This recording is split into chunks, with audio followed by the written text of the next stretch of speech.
इस वीडियो में हम आपको बताने वाले हैं कि सीयूटी एग्जाम क्या है और आपको इसमें एडमिशन कैसे लेना है।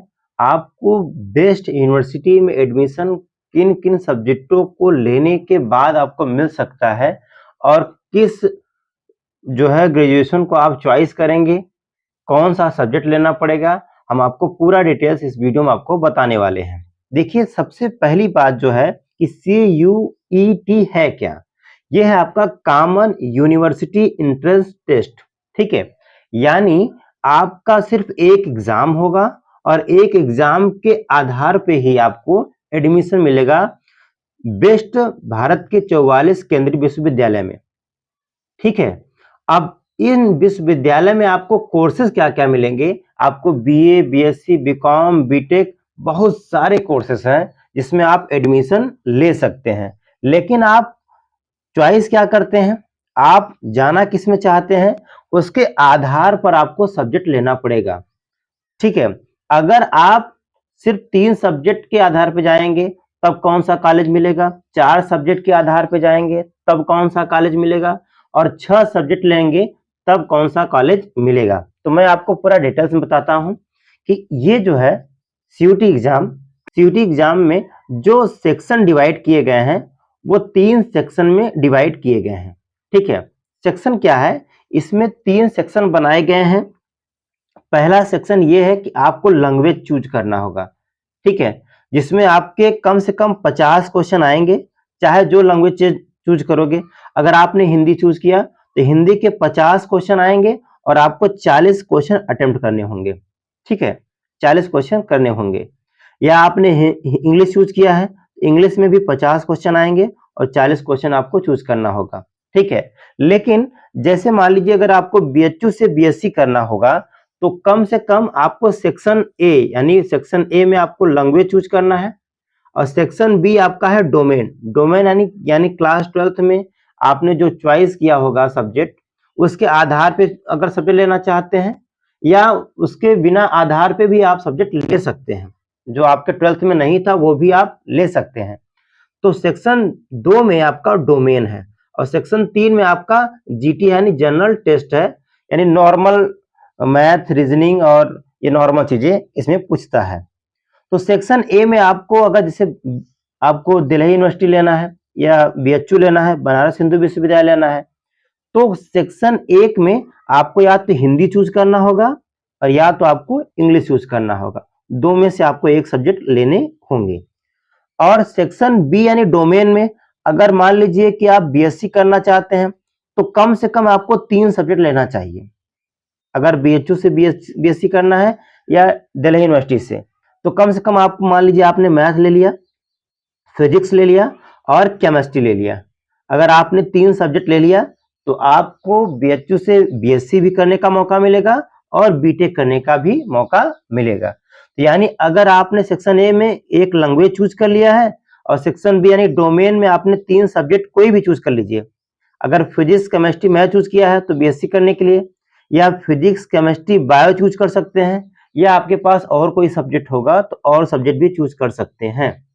ठीक है, लेकिन अगर आप चाहते हैं कि BHU में अगर BSc में मेरा एडमिशन नहीं हो पाया तो मेरा BA में हो जाए, तो BA के लिए क्या करना होगा, सेक्शन ए में आपको एक लैंग्वेज तो चूज करना होगा और सेक्शन बी में डोमेन भी आपको कम से कम 3 लेने होंगे। तब आपको जनरल टेस्ट यानी GT का भी एक एग्जाम देना पड़ेगा।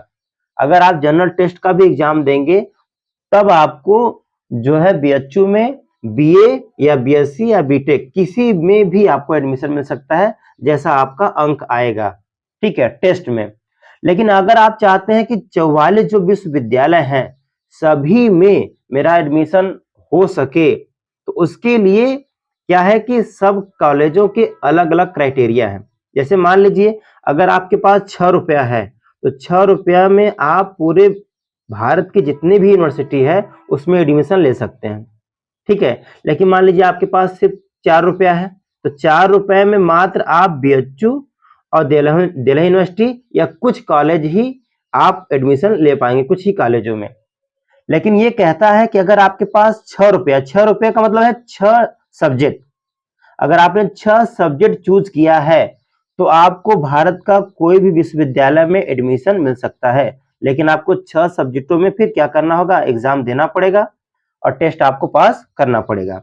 ठीक है, लेकिन मैं आपको बता रहा हूं कि जैसे अगर आपको नहीं आसपास यानी जैसे बीएचयू और दिल्ली यूनिवर्सिटी में अगर एडमिशन लेना है, बीएससी में लेना है, ठीक है, तो उसके लिए सिर्फ आप हिंदी चूज कर लीजिए एक सब्जेक्ट, या इंग्लिश, दोनों में से एक चूज कर लीजिए, और आपको फिजिक्स केमिस्ट्री मैथ या फिजिक्स केमिस्ट्री बायो चूज कर लीजिए। ठीक है, मात्र यही सब्जेक्ट डोमेन में आप 3 सब्जेक्ट चूज करिएगा, फिजिक्स केमिस्ट्री मैथ, और सेक्शन 1 यानी लैंग्वेज में कोई भी लैंग्वेज चूज कर लीजिएगा, आपको बीएचयू में एडमिशन मिल जाएगा अगर आपका एंट्रेंस में अच्छा अंक आया तो। ठीक है, और अगर मान चाहते हैं कि नहीं बीएचयू में अगर बीएससी में मेरा नहीं हो पाया तो बीए में एडमिशन ले लें, तो बीए में एडमिशन लेने के लिए आपको एक जनरल टेस्ट भी लेना पड़ेगा। अगर आप जनरल टेस्ट भी देंगे तभी आपके लिए बीए के लिए दरवाजा खुलेगा बीएचयू में या दिल्ली यूनिवर्सिटी में। तो मैं ये बताना चाहता हूं कि आप अगर ज्यादा से ज्यादा सब्जेक्ट लेंगे तो आपको ज्यादा एग्जाम देना पड़ेगा। हालांकि 1 या 2 दिन के अंदर एग्जाम हो जाएगा, लेकिन उन एग्जाम को आप देने के बाद, उन एग्जाम को आप देंगे तभी आपका पूरे भारत के विश्वविद्यालयों में एडमिशन हो सकता है। तो मैं आपको बताना चाहता हूं कि अगर आप बीएससी करना चाहते हैं बीएचयू से या बीटेक करना चाहते हैं तो कम से कम आपको एक लैंग्वेज चूज करना होगा। ठीक है, सेक्शन ए में आपको लैंग्वेज चूज करना होगा, सेक्शन बी में आपको डोमेन फिजिक्स केमिस्ट्री और मैथ चूज करना होगा। ठीक है, अगर आप इतना ही सिर्फ चूज करते हैं, इसे फॉर्म फिलअप कर दीजिएगा। ठीक है, तो आपको बीएचयू या दिल्ली यूनिवर्सिटी में एडमिशन मिल जाएगा। अब बात करते हैं सेक्शन 1 में जो क्वेश्चन आते हैं, आपने जो लैंग्वेज चूज किया होगा उसमें क्वेश्चन आते हैं 50 और आपको 40 ही क्वेश्चन करने होते हैं। 50 क्वेश्चन दिया रहेगा लेकिन करना होगा आपको सिर्फ 40 क्वेश्चन। और अगर देखें सेक्शन बी यानी डोमेन में फिजिक्स केमिस्ट्री मैथ में क्वेश्चन आपको टोटल आएगा 45 क्वेश्चन आएगा, आपको सिर्फ 45 क्वेश्चन, और अटेम्प्ट करना होगा आपको कितना, सिर्फ 35 क्वेश्चन, यानी 10 क्वेश्चन आपको एक्स्ट्रा देता है ताकि आप सिर्फ 45 में से 35 ही आपको करना है। ठीक है, और जो आपका सेक्शन 3 है यानी तीसरे में जो जनरल टेस्ट है, जनरल टेस्ट में आपका क्वेश्चन आएगा 60 क्वेश्चन आएगा और आपको 50 क्वेश्चन ही करने होंगे। अगर आप 60 में से 50 करेंगे तो आपका मान्य होगा, 60 के 60 नहीं करने हैं आपको। ठीक है, तो ये आपका सीयूटी का जो एग्जाम है किस पैटर्न पे होगा, किस आधार पे होगा, मैं ये भी बता देता हूं कि ये सिर्फ क्लास 12 यानी सिर्फ क्लास 12 जो है आपका कक्षा 12 का जो सिलेबस है, सिर्फ 12 का, 11 का नहीं, सिर्फ 12 का जो सिलेबस है वही पूछता है, यानी जो आपने पढ़ा है। ठीक है, आपका बोर्ड एग्जाम में अंक अच्छा आए या ना आए इससे कोई मतलब नहीं है। आप इस इंट्रेंस एग्जाम को दे के आप अच्छी यूनिवर्सिटी में एडमिशन ले सकते हैं, चाहे आप बीटेक करें, चाहे आप बीए करें, चाहे आप बीएससी करें।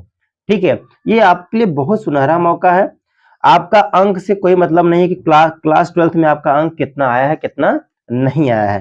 ठीक है, और ये भी जान लीजिए कि आपको तैयारी आपकी पहले से है, फिजिक्स केमिस्ट्री मैथ की पहले से तैयारी है, हिंदी भी आप जानते हो, कक्षा 10 तक अच्छी खासी आपकी हिंदी है, तो कोई प्रॉब्लम नहीं है।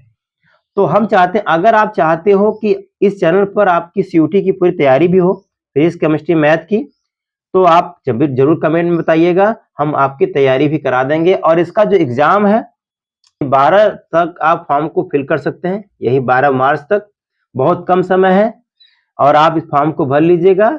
और आपका 21 मई से एग्जाम शुरू हो जाएगा, 21 मई से लगभग 30 मई के अंदर अंदर आपका एग्जाम हो जाएगा, यानी 21 मई से आपका एग्जाम शुरू हो जाएगा। ये मान के चलिए कि जून तक आपका एग्जाम हो जाना है। ठीक है, और कोई आपको क्वेरी होगी और कोई प्रॉब्लम होगी तो आप कमेंट बताइएगा, हम जरूर उसका उत्तर देंगे।